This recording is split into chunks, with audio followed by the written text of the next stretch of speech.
கொஞ்சம் மலை ஏறி கீழே இறங்கணும்னா படிக்கட்டு மாதிரி ஸ்டெப் போட்டு வச்சுருக்காங்க. அந்த ஸ்டெப்லேயே கொஞ்சம் கீழே இறங்கி அப்படியே போனோம்னா பாருங்கள் இந்த பாதை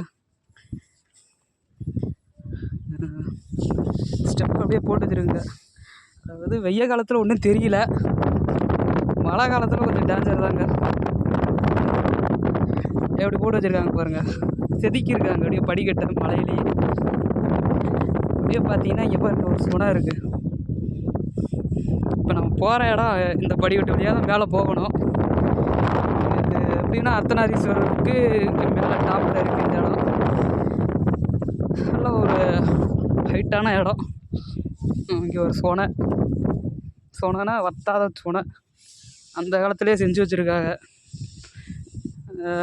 இங்கே கோயில் அபிஷேகம் பண்ணுறதுக்கு தண்ணி கீழே எடுக்க போகணும்ல, அதனாலே கீழே எடுக்க போகிறதுக்கு அப்படியே சிரமமாக இருக்குதுன்னு சொல்லிட்டு அந்த கால மன்னர்கள் இந்த மாதிரி சொனையை நோண்டி வச்சுருக்காங்க 2 மலைக்கு நடுவில்.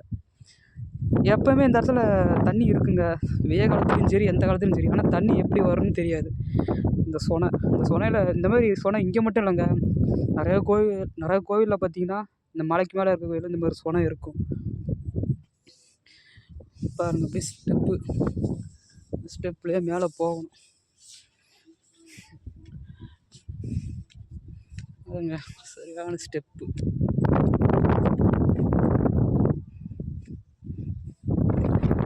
கரெக்டு மலைக்காடு பார்த்தீங்கன்னா ஸ்டெப்பு மேலே தான். இப்போ மேலே தெரிகிறார்ல விநாயகர், அவர் தரிசனம் பண்ணப்போ போய்கிட்டு இருக்கோம்.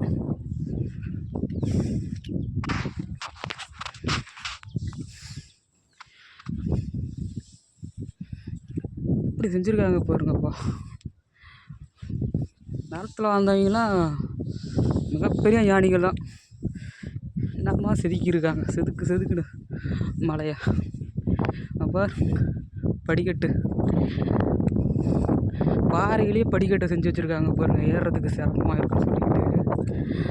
காலத்திலலாம் கெத்து தாங்க. படிக்கலை இருந்தாலும் பாருங்கள் எவ்வளோ ஒரு டெக்னிக்கலாக இந்த படிக்கட்டை செதுக்கியிருக்காங்க பாருங்கள்.